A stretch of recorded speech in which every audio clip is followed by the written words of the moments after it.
पत्ती, पत्ती यानी कि लीफ, ठीक है। पत्ती पार्श्वीय चपटी संरचना होती है। जो लीव्स होती हैं वो कैसी होती है, पार्श्वी होती हैं, एक चपटी संरचना होती है, ये तने पर लगी हुई होती है। हमने जब तना पढ़ा था तो हमने छोटी सी बात देखी थी, वहाँ पर जो तना है वो लीव्स को, फ्लावर को, या हम कहें फ्रूट को, सबको होल्ड किए हुए होता है, हाँ है ना। तो लीव्स कहाँ पर प्रेजेंट होगी, हमारे स्टेम पे प्रेजेंट होगी, ये गांठ पर होती है। हमने देखा था तने पर गांठ होती है, और गांठ क्या चीज थी, जहां से नई पत्तियों का निर्माण होता है। इसीलिए मैंने उस समय इंडिकेशन दिया था आपको कि गांठ क्या है, गांठ ऐसा स्थान है तने पर जो कि नई पत्तियों के निर्माण में सहायता करता है। आया समझ में, ये लीफ है, ये पेटियोल है, ये स्टेम है, ठीक है। अब इसके कक्ष पर क्या होती हैं, कलियां होती हैं, कुछ कली होती हैं। कक्षीय कली बाद में शाखा में विकसित हो जाती है। जो तना होता है उसमें कुछ कलियां होती हैं, और यही कलियां आगे जाके ब्रांच बनाती है, और उन्हीं ब्रांच पे क्या होती हैं, लीव्स उगी हुई होती हैं। पत्तियां प्ररोह के शीर्ष, प्ररोह यानी कि जो स्टेम हो रही है उसकी बात हो रही है, उसके शीर्षस्थ मेरिस्टेम से निकलती है। आपसे पूछा जा सकता है जो पत्तियां हैं वो कहाँ पर होती हैं, प्ररोह के शीर्षस्थ जो मेरिस्टेम यानी कि जो एपिकल मेरिस्टेम होता है, क्या होता है, शीर्षस्थ यानी कि एपिकल मेरिस्टेम जो होता है वहाँ से निकलती है, और पत्तियां हमेशा अग्राभिसारी रूप में लगी रहती है। आया समझ में। नेक्स्ट हम देखते हैं, पत्तियां पौधों का महत्वपूर्ण कायिक अंग है। जब अपन कायिक प्रवर्धन पढ़ेंगे तो उसके अंदर पत्तियां भी हमने देखी थी, जब 12th की बात हो रही है ये, तो 12th का एक चैप्टर है जिसके अंदर पूरा कायिक प्रवर्धन पढ़ा रखा है, उसके अंदर पत्तियां देखेंगे। तो कायिक प्रवर्धन के रूप में पत्तियां भी बहुत ही महत्वपूर्ण भाग अदा करती हैं। ये भोजन के निर्माण में सहायक होती हैं। तो सबसे पहले एक लीफ का जो डायग्राम है बच्चों वो हम यहाँ देखेंगे। ये स्टेम है हमारी, क्या है, ये स्टेम है, ठीक है। यहाँ पर इस तरीके से हमारी क्या बनी हुई है, लीफ बनी हुई है, पत्ती बनी हुई है। तो बच्चों पत्ती के पास में एक छोटा सा पार्ट भी बना हुआ है, हाँ या ना। तो ये जो हो गया, ये तो क्या होगा, लीफ ब्लेड, ओ सॉरी लीफ बेस, क्या हो गया, लीफ बेस। लीफ बेस को हम क्या बोल रहे हैं यहाँ पे, पत्राकार, ठीक है। ये जहाँ पर पत्ती निकल रही है वहाँ पे क्या है, ये पत्राकार हम उसको कह रहे हैं, ठीक है, जिसको हम लीफ बेस कह रहे हैं। अब इसके पास में एक छोटी सी कलिका रूप में एक शेप निकली हुई है। ये कलिका वाली शेप आप देख रहे हैं, जिसको हम अनुपर्ण कहते हैं। क्या कहते हैं, अनुपर्ण। और इसी अनुपर्ण को हम इंग्लिश में क्या कहते हैं बच्चों, हम कहते हैं स्टिप्यूल। क्या कहते हैं, स्टिप्यूल कह रहे हैं, ठीक है। अब हमने देखा कि ये जो जो हमारी पत्ती है, पत्ती में बहुत सारा एक इंटरेक्शन हो रहा है, एक पूरा एक जाल बना हुआ है, जिसको हम बोलते हैं हम इसको बोलते हैं वेन्स, ठीक है। वेन्स जो होती है बहुत सारी होती है, तो वेन्स लीफलेट इनको बोला जाता है। क्या बोला जाता है, वेन्स लीफलेट, क्योंकि बहुत सारी वेन्स है, बहुत सारी शिराएं हैं, और इसके बीच में एक मोटी, ठीक है, ट्यूबुलर शिरा होती है जिसको हम बोलते हैं वेन, या फिर जिसको हम जानते हैं मध्य शिरा के नाम से, या फिर मैं इसको कह सकती हूँ मिड रिब। क्या कह सकती हूँ, मिड रिब इसको मैं बोल सकती हूँ। तो बच्चों जो वेन लीफलेट होती है और वेन होती है, इनका जो एक दूसरे के साथ अरेंजमेंट होता है वो हम आगे जाके पढ़ेंगे, बहुत ही ज़्यादा इंपॉर्टेंट होता है कि जो लीफलेट है वो जो मिड रिब है उसके साथ उसका अरेंजमेंट कैसा है, ठीक है। तो पत्ती के जो मुख्य भाग है वो क्या है, पर्णाधार यानी कि लीफ बेस जो है, फिर है पर्णवृंत, पर्णवृंत को हम बोलते हैं पेटियोल। क्या बोलते हैं, ये जो भाग है, इतना सा जो भाग देख रहे हो, जो डंठल जाल जो भाग है वो होता है पेटियोल, ठीक है। और इसी पेटियोल को हम क्या बोल रहे हैं, पर्णवृंत बोल रहे हैं। और स्तरिका, जो स्तरिका है, ये जो आप देख रहे हो, ये जो बाहर का जो मोटा फूला हुआ सा जो भाग है, इस फूले हुए भाग को हम कह रहे हैं स्तरिका, और इंग्लिश में इसको हम बोलते हैं, एक मिनट, हम बोलते हैं लीफ ब्लेड। क्या बोलते हैं बच्चों, लीफ ब्लेड। इसको हम क्या बोल रहे हैं इंग्लिश में, और हिंदी में बोल रहे हैं स्तरिका, और हिंदी इंग्लिश में बोल रहे हैं लीफ ब्लेड। आया समझ में। तो वापस से इधर की तरफ देख लो, ठीक है। ये वाला जो डायग्राम है हमने देखा, जो वेन्स निकली हुई है, ठीक है, बीच में मिड रिब निकली हुई है। फिर आप देख रहे हो जो फूला हुआ सा भाग है इसको हम बोल रहे हैं लीफ ब्लेड। ये जो डंठल है ये तो हमारा स्टेम है, इसके पास में एक पूरा एक मोटा ट्यूबुलर जो पार्ट निकला हुआ है उसको हम बोलते हैं पेट्योल। फिर यहाँ पर जो छोटे छोटे एक कुछ नोड जैसे कलिका के रूप में निकला हुआ है जिसको हम बोलते हैं स्टिप्यूल। आया समझ में? अब हम देखते हैं आगे जा कर के इसके क्या क्या भाग है। तो पर्णाधार, पर्णाधार क्या है, यानी कि पर्ण कैसा बना हुआ है, देखो पर्णधार ऐसा कुछ बोल रहे हैं क्या अपन। तो इसको मैं संधि विच्छेद करूं तो पर्ण प्लस आधार, यानी कि पर्ण यानी कि हम लीफ बोलते हैं और आधार यानी कि बेस, यानी कि मैं किसकी बात करूंगी, लीफ बेस, यानी कि पर्ण आधार, यानी कि पत्ती की जो आधार की बात हो रही है हम उसके बारे में बात करेंगे यहाँ पे पर्णाधार। याद हो गई वर्ड। पर्ण का वह भाग, पत्ती का वह भाग जिसके द्वारा पर्ण तने व शाखा से जुड़ी रहती है। आपसे पूछा जा सकता है कि जो पत्ती है वो तने व शाखा से किसके द्वारा जुड़ी रहती है, तो पर्णाधार के द्वारा जुड़ी रहती है, लीफ बेस के द्वारा वो जुड़ी रहती है। आया समझ में? इसके आधार पर एक या दो छोटी पत्तियों के समान प्रवर्ध निकलते हैं जिन्हें हम अनुपर्ण कहते हैं। क्या कहते हैं? अनुपर्ण, जिसको हम स्टिप्यूल देख रहे थे अभी, स्टिप्यूल जिसको हमने इंग्लिश में देखा था। एक बीजपत्री, एक बीजपत्री में पर्णाधार यानी कि जो मोनोकोटिलिडन्स है, यानी कि एक बीजपत्र जिसमें पाया जाता है, जैसे कि मक्का, हाँ है ना। तो मक्का में जो पर्णाधार है वो चादर की तरह फैलकर, यानी कि एक पूरा बेडशीट की तरह फैल जाता है और तने का पूरा अथवा आंशिक रूप से ढक लेता है। जो तना है उसको या तो पूरी तरीके से ढक लेगा या फिर आंशिक रूप से उसको कवर कर लेगा। किसके अंदर? एक बीजी जो एक बीजपत्री पादप होते हैं उसके अंतर्गत, ठीक है। लेग्यूमिनेसी कुल के जो पादप हैं बच्चों, जो लेग्यूमिनेसी कुल है उसके जो पादप है उसमें जो पर्णाधार है वो क्या हो जाता है, स्वेलअप हो जाता है, फूल जाता है। और ऐसे पर्णाधार क्या होते हैं, पर्णवृंत के तुल्य माने जाते हैं। जो पेटियोल होता है उसके आधार, उसके समान ही हम उसको रखते हैं, उतना ही हम उसको वेटेज देते हैं। आया समझ में? पर्णवृंत सूर्य के प्रकाश को पत्ती तक पहुंचाने में सहायता करता है। बच्चों जो पेटियोल होता है उसका क्या कार्य, देखो पर्णाधार तो क्या करेगा, उसको जोड़ कर रखेगा। फिर जो पर्णवृंत है वो क्या काम कर रहा है, उसको सूर्य के प्रकाश में, जो सूर्य का प्रकाश मिल रहा है वो पत्ती तक पहुंचाता है। ये लंबा पतला व लचीला होता है, फ्लैपिंग करने के लिए उसको क्या करता है, हेल्प करता है। लचीला और पतला होता है, ये स्तरिका को हवा में हिलाता है, यानी फ्लैपिंग करना, हिलती रहती है ना पत्तियां, और ताज़ा हवा पत्तियों को मिलती रहती है। तो पेटियोल जो पर्णवृंत है उसका कितना ज़्यादा जो है इफेक्ट है उस पूरी पत्ती पे, हाँ या ना। बहुत डोमिनेंट टाइप से ही हो गया। स्तरिका, स्तरिका क्या है, ठीक है। ये जो भाग है ना, ये जो आप पार्ट देख रहे हो इसको हम क्या कहते हैं, स्तरिका कहते हैं, यानी कि हम बोलते हैं इसको लीफ ब्लेड, ठीक है। स्तरिका पत्ती का हरा व फैला हुआ भाग है जिसमें शिराएं व श्रीकाएं, यानी कि जो वेन्स और लीफलेट होती है वो प्रेजेंट होती है। मध्य शिरा यानी कि मिड रिब, क्या होती है, मिड रिब। स्तरिका के बीच में एक सुस्पष्ट शिरा होती है, ये जो है, ठीक है, ये क्या है, मिड रिब है। क्या है, मिड रिब है, जिसको हम क्या बोल रहे हैं, मध्य शिरा कह रहे हैं। और ये क्या होती है, एक सुस्पष्ट होती है। शिराएं पत्ती की दृढ़ता प्रदान करती है और ये इसके अंदर कुछ शिराएं और निकली रहती हैं जो कि पत्ती को क्या हो रही है, एक सपोर्ट सिस्टम की तरह एक क्या कर रही है, अपना रोल अदा कर रही है। ये पानी, खनिज तथा भोजन का स्थानांतरण करने में भी सहायता करती हैं।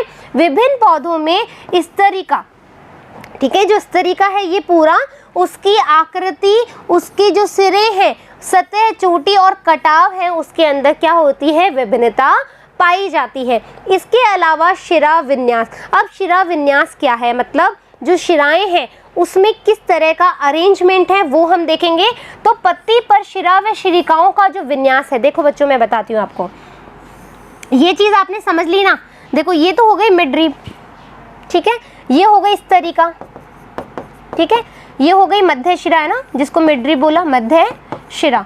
और ये हो गई श्रीकाएं, क्या हो गई, श्रीकाएं हो गई। अब हमें इस पत्ती में इन श्रीकाओं का हमें क्या देखना, अरेंजमेंट देखना है, यानी कि विन्यास देखना है, यानी कि हम इसको क्या बोलेंगे, वेनेशन। क्या बोलेंगे, वेनेशन बोलेंगे इसको इंग्लिश में, जिसको हम शिराविन्यास कह रहे हैं। तो इस आधार पे तो पत्ती पर शिरा और शिरिकाओं का विन्यास ही क्या कहलाता है, शिराविन्यास। यानी कि ये जो मिडरीब है और जो ये साइड वाली जो लीफलेट्स है, इनका हम देखेंगे अरेंजमेंट क्या है, उसी को हम शिराविन्यास कह रहे हैं। तो ये दो प्रकार की होती है, जालिका शिराविन्यास और समांतर शिराविन्यास। कैसी होगी, एक तो होगी जालिका शिराविन्यास और दूसरी होगी समांतर यानी कि पैरेलल जो होगी उस तरीके से। ठीक है, जालिका शिराविन्यास यानी कि हमने देखा कि किस तरीके से जो विन्यास है, यानी वेन्स जो है, वेन लीफलेट है, वो किस तरीके से अरेंज है। तो पहला जो है जालिका शिराविन्यास।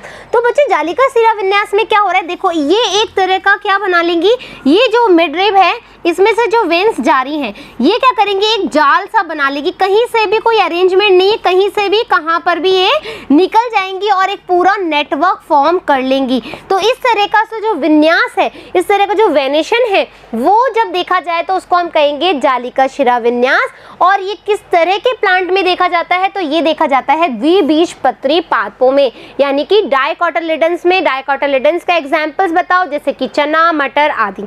ठीक है, इसके अलावा है हमारा समानांतर शिराविन्यास। तो समानांतर शिराविन्यास हम देखेंगे, यानी कि जो वेन्स जो है, जो लीफलेट है, उनका अरेंजमेंट कैसा है, पूरा उस मिडरीब के अकॉर्डिंग ही है, यानी कि इस तरीके का। ठीक है, इस तरीके का आप अरेंजमेंट देखेंगे। तो ये जो समानांतर जो वेन जारी है उसको हम क्या बोलेंगे, समानांतर शिराविन्यास या फिर पैरेलल वेनेशन बोलेंगे। और इसका एग्जाम्पल है एक बीजपत्री पौधे। तो जो पत्ती के प्रकार हैं वो मुख्यतः दो प्रकार के होते हैं। एक होता है हमारा सरल पत्ती, जिसको हम इंग्लिश में बोलते हैं सिंपल लीफ। क्या बोलते हैं, सिंपल लीफ। और दूसरा हमारा जो टाइप है वो क्या है, हमारा कंपाउंड।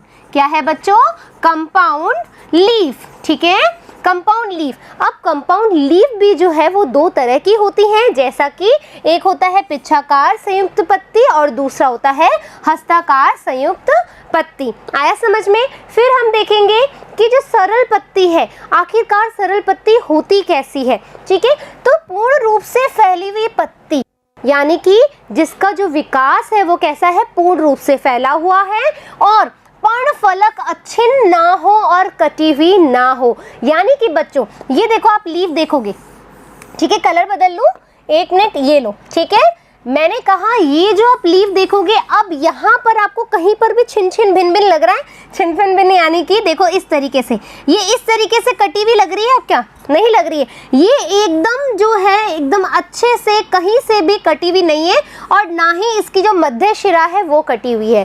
तो इस तरीके की जो लीफ होती है वो कैसी होती है, हमारी सिंपल लीफ होती है, जो कहीं से भी कटी हुई ना हो। और इसका जो बेस्ट एग्जाम्पल है आपके नियरेस्ट होगा, देखो आम का जो पेड़ है वो मिल पाना मुश्किल है, लेकिन जो बरगद का पेड़ है वो बेसिकली मिल ही जाता है, अपने आसपास में कॉमन होता है। आप उसकी एक पत्ती तोड़िए या फिर वैसे ही देख सकते हैं ना तोड़ के भी, तो आप देखेंगे उसमें कहीं पर भी किसी भी तरीके का कटाव नहीं पाया जाता है। तो इसका सबसे अच्छा एग्जाम्पल है आम और बरगद। आया समझ में। फिर हम देखेंगे कि जो संयुक्त पत्ती है, यानी कि जो कंपाउंड लीफ है, वो कैसी होती है। जब पर्णफलक में कटाव, ठीक है, जो पर्णफलक है इसकी, उसमें कटाव हो और मध्य शिरा तक वो पहुंच जाए, जो कटाव है वो पूरा जैसे इस तरीके से, ठीक है, ये कटाव पूरा मध्य शिरा तक भी पहुंच जाए, तो इस तरह की जो लीफ होगी बच्चों वो कैसी होगी, संयुक्त पत्ती होगी, यानी कि कंपाउंड लीफ होगी। अब कंपाउंड लीफ भी टू टाइप्स के होते हैं, जैसा कि हमने अभी देखा था इंडेक्स में। तो पिच्छाकार संयुक्त पत्ती जो है वो कैसी होती है, इस प्रकार की पत्ती में अनेक पर्णक एक मध्य शिरा पर स्थित हैं। कैसे, देखो एक ही मध्य शिरा है, ठीक है, यहाँ पर एक पर्णक होगा, यहाँ पर एक पर्णक होगा, यहाँ पर एक ही मध्य शिरा पे बहुत सारे पर्णक निकले हुए होंगे। तो एग्जाम्पल क्या है हमारा, नीम इसका अच्छा सा एग्जाम्पल है। फिर हम देखेंगे हस्ताकार संयुक्त पत्ती, जब एक ही पेटियोल से, जो एक ही पर्णवृंत है, उससे बहुत सारी जो लीव्स हैं वो निकल जाए, यानी कि जो मेन पॉइंट है वो एक है लेकिन बहुत सारी लीव्स एक ही पॉइंट से निकले, तो इस तरीके का जो कहते हैं ना कि अरेंजमेंट जो होगा, ये टाइप होगा, वो होगा हस्ताकार संयुक्त पत्ती। तो बच्चों जो नीट के लिए इम्पॉर्टेंट है, ठीक है, इम्पॉर्टेंट है, पूछा जाता है जो सिल्क कॉटन जो ट्री है वो किसका एग्जाम्पल है। तो यदि सिंपल और कंपाउंड दे रखा है तो कंपाउंड पे टिक कर देना, यदि हस्ताकार और पिच्छाकार पे दे रखा है तो आपको हस्ताकार जो कंपाउंड लीफ है उसका सही आंसर होगा। किसका? जब सिल्क कॉटन वृक्ष में आपसे पूछा जाए कि किस तरह की पत्ती का उदाहरण है। आया समझ में? और यहाँ पर क्या बोल रहे हैं, जो संयुक्त पत्ती है और जो सरल पत्ती है दोनों में ही क्या पाई जाती है, कली होती है, लेकिन जो हमारी संयुक्त पत्ती है ना, यानी कि जो कंपाउंड लीफ है उसके पत्रकों के कक्ष में कलियां नहीं पाई जाती है। ठीक है, ये एक और हमारा एक एडवांटेज हो गया कि हाँ हमें ये भी पता है कि हम कैसे कैसे डिफरेंशिएट कर सकते हैं सिंपल लीफ को और कंपाउंड लीफ को। ठीक है, फिर हम देखेंगे पर्ण विन्यास, यानी कि किस तरीके से जो पर्ण है, पत्ती है, उसमें वेनेशन है, विन्यास है, किस तरीके से वो विन्यासित होती है। तो तने अथवा शाखा पर पत्तियों का विन्यस्त रहने का तरीका, जो पत्ती है, देखो ये हमारा एक ट्री है, ठीक है, ये ट्री है, इसकी बहुत सारी शाखाएं निकल रही है। तो तने पर पत्ती का रहना या विन्यासित रहना, या तने पर जो पत्तियां हैं वो किस अरेंजमेंट में है, तने पर और शाखा पर जो पत्ती का अरेंजमेंट है, जो विन्यास उसका प्रक्रिया है वो किस तरीके की है, वो क्या कहलाती है, पर्ण विन्यास कहलाती है। और ये 3 प्रकार का होता है, एकांतर, सम्मुख और चक्रधार। ठीक है, तो देखते हैं एकांतर पर्ण विन्यास कैसा है। एकांतर पर्ण विन्यास में क्या होता है बच्चों, एक अकेली पत्ती क्या होगी, एक अकेली पत्ती जो है प्रत्येक पर्ण संधि पर यानी गांठ पर एकांतर क्रम में लगी होगी। अकेली पत्ती, इधर देखो डायग्राम में अकेली पत्ती है और क्या बोल रहा है, एक ही गांठ पर जो तना है उसकी या ब्रांच है उसकी एक ही गांठ पर सिर्फ एक पत्ती लगी हुई है। वापस बोल रही हूँ, जैसे ये एक तना है, ठीक है, एक ब्रांच है, उसके एक गांठ पर, एक नोड पर एक ही पत्ती निकल रही है, दूसरी नोड पे दूसरी, अरे यार एक मिनट, दूसरी नोड पे दूसरी पत्ती निकल रही है। तो इस तरह का जो अरेंजमेंट है, जो विन्यास है, पर्ण विन्यास है, वो कैसा कहलाएगा, एकांतर कहलाएगा। और उसका सबसे अच्छा एग्जाम्पल गुड़हल में पूछा जाता है, सरसों और सूर्यमुखी में भी इस तरह का विन्यास देखा जाता है पत्तियों का। आया समझ में? नेक्स्ट है हमारा सम्मुख पर्ण विन्यास, जो आमने सामने एक दूसरे को दिखे। सम्मुख यानी कि भाई सम्मुख क्या होता है, आमने सामने देखना है ना, भाई वो मेरे सम्मुख है यानी कि वो मेरे सामने ही खड़ा है या आसपास ही है। तो क्या होगा, इस प्रकार के पर्ण विन्यास में प्रत्येक पर्ण संधि पर, ठीक है, एक जोड़ी पत्तियां यानी कि 1 पेयर, प्रत्येक पर्व संधि पर एक पेयर पत्तियां हैं जो कि आमने सामने लगी रहती है। यदि आपने आंकड़े का पेड़, जो आंकड़ा जिसको आंख कहते हैं हम, कैलोट्रोपिस, उसमें क्या होता है, जो पत्तियां हैं बच्चों वो इस तरीके से निकलती है। ये एक पत्ती है और इसी के सामने दूसरी पत्ती, फिर एक के सामने, फिर इसके सामने दूसरी पत्ती, यानी कि 1 पेयर ऑफ लीफ, यानी कि 2 पत्तियां हैं जो आमने सामने, देखो आप डायग्राम में दिख रहा है, यहाँ पर एक पत्ती और ये दूसरी पत्ती, ये 1 और ये 2, दोनों पत्ती एक दूसरे के आमने सामने हैं। तो इस तरीके का जो विन्यास होगा पर्ण का वो सम्मुख पर्ण विन्यास कहलाएगा। और अमरूद में भी हमें ये देखने को मिलता है। नेक्स्ट है हमारा चक्रदार पर्ण विन्यास, यानी कि अब हम एक चक्र बना रहे हैं। चक्र कैसे बना रहे हैं, यदि एक ही पर्ण संधि पर 2 से अधिक पत्तियां जो हैं वो चक्र बना के रहें। ठीक है, ये एक है इस तरीके से, 1 2 3 4 5, ठीक है, इस तरीके से इन्होंने क्या बना लिया, एक चक्र बना लिया ना, एक चक्र दिख रहा है यहाँ पे, एक चक्र बना लिया। तो यदि ये चक्र रूप में विन्यासित हो तो उसको चक्राधार पर्ण विन्यास कहते हैं। जैसे कनेर और एल्स्टोनिया, एल्स्टोनिया बहुत नीट में पूछा जाता है कि एल्स्टोनिया में जो पर्ण विन्यास है वो किस तरीके का है, तो आपको आ जाएगा चक्राधार है। देखो ये रहा एल्स्टोनिया का, ये एल्स्टोनिया का डायग्राम है जो हमारे आसपास इजीली मिल जाते हैं। ये एक तरह से कहते हैं ना कि इंडोर प्लांट भी, सॉरी आउटडोर प्लांट है, लेकिन ये इजीली अवेलेबल होता है हर घर में। ठीक है, फिर नेक्स्ट है हमारा पत्ती का रूपांतरण, यानी कि अब हम देखेंगे लीफ में मॉडिफिकेशन कैसे होता है, क्या क्या मतलब रीजंस है जिसकी वजह से मॉडिफिकेशन होता है और क्या क्या यूटिलाइजेशन है उस मॉडिफिकेशन का। ठीक है, रूपांतरण जो देखा जाता है, तो खाद्य संचय हेतु रूपांतरण, यानी कि जो खाद है, जो मतलब भोजन है, खाद्य जो चीज़ें हैं, भोजन है, उसके संचय, उसको एकत्रित करने के लिए भी रूपांतरण पाया जाता है लीफ में। तो कुछ पादपों की जो पत्तियां हैं वो भोजन के संचय करने का कार्य करती हैं, जैसे प्याज और लहसुन। सून। ये आप डायग्राम देख रहे हैं, यहाँ पर जो पत्तियां निकली है, तो ये जो भाग है ना बच्चों, ये तो तने का होता है। तो यहाँ से जो तने में जो पत्तियां होती है, आपने देखा होगा प्याज में ऐसे शल्क पत्तियां पाई जाती है और ये शल्क पत्तियां आगे जाकर के पौधा बनाती है, ठीक है। लेयर्स होती है ना अनियन में लेयर्स होती है। तो ये जो लेयर्स है ना बच्चों, ये शल्क पत्तियां होती है और यही आगे जाकर के क्या करती है, एक नया प्लांट बनाती है और जो कि क्या देती है, प्रतिकूल अवस्था में तो ये भोजन को इकट्ठा कर लेती है और अनुकूल अवस्था जैसे ही आती है वो उसको खाद्य संग्रह के जो खाद का उपयोग करते हैं, खनिज पोषण का अवशोषण करते हैं और एक नया प्लांट बना लेते हैं। आया समझ में। फिर दूसरा है हमारा सहारा प्रदान करने हेतु रूपांतरण। जैसे कि हमने बात करी थी प्रतान निकलते हैं, स्टेम में भी हमने बात करी थी, जैसे अंगूर वाला, याद आ रहा है वो। इसी तरीके से जो पत्तियां हैं वो भी सहारा देने के लिए प्रतान में रूपांतरित हो जाती है। तो शाकीय पादपों की जो पत्तियां हैं सहारा प्रदान करने हेतु प्रतान में बदल जाती है। कंफ्यूज मत होना। अंगूर जो एग्जाम्पल है, देखो बच्चों मैं पहले कह रही हूँ नीट में ऐसे ही एग्जाम्पल पूछे जाते हैं कि जो ग्रेप्स है, ठीक है, जो ग्रेप्स में जो प्रतान बन रहे हैं वो कैसे हैं, तो वो बोलोगे आप स्टेम का मॉडिफिकेशन है ना। लेकिन यदि लीफ में भी प्रतान बन रहे हैं और मटर इसका एग्जाम्पल है, तो मटर में हमारे पास लीफ मॉडिफिकेशन का एग्जाम्पल है, ठीक है।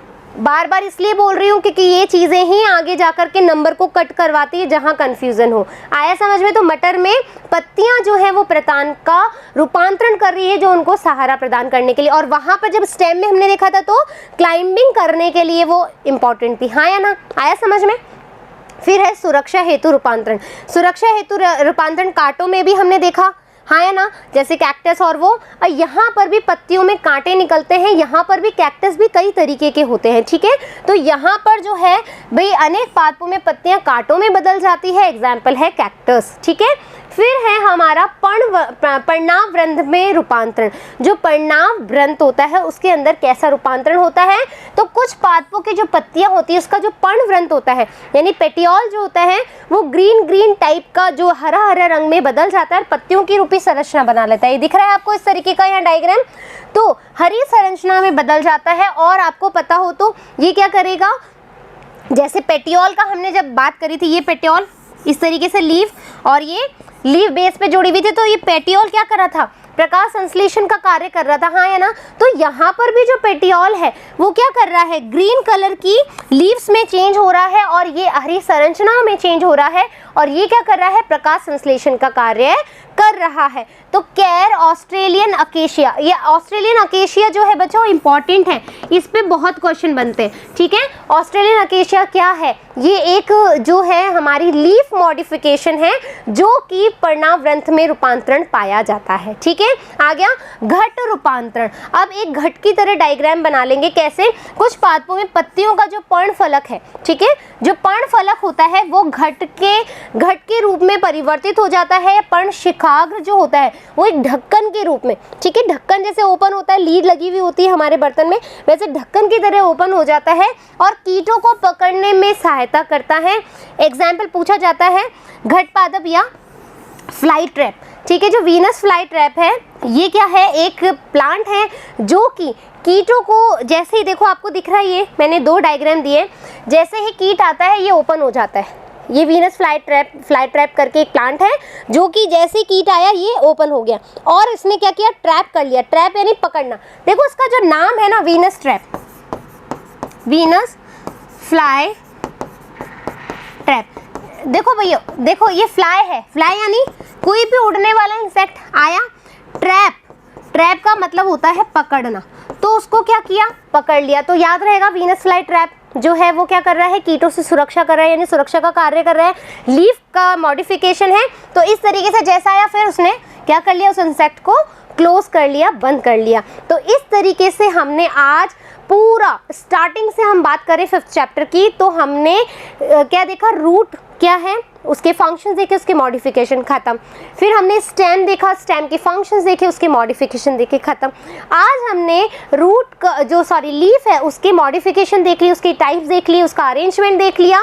तो अब तक के सारे पार्ट में बच्चों मैंने बहुत सारी इंपॉर्टेंट चीज़ें बताई हैं, तो प्लीज़ उनको, मतलब ये सब आप ही के लिए बच्चों है ना, ये नहीं कि भाई मैंने बताई है, ऐसा नहीं है, मैंने आपके लिए बताई है, आप इसको यूज़ करो, यूटिलाइज करो। देखो नीट का पेपर निकालो, ठीक है, या फिर आपका 11th क्लास का पेपर निकालो, उसमें जो जो क्वेश्चन आपको नहीं आ रहे हैं उस चैप्टर से रिलेटेड आप उसमें डालो ना अपने कमेंट में, मैम ये इसका आंसर क्या होगा।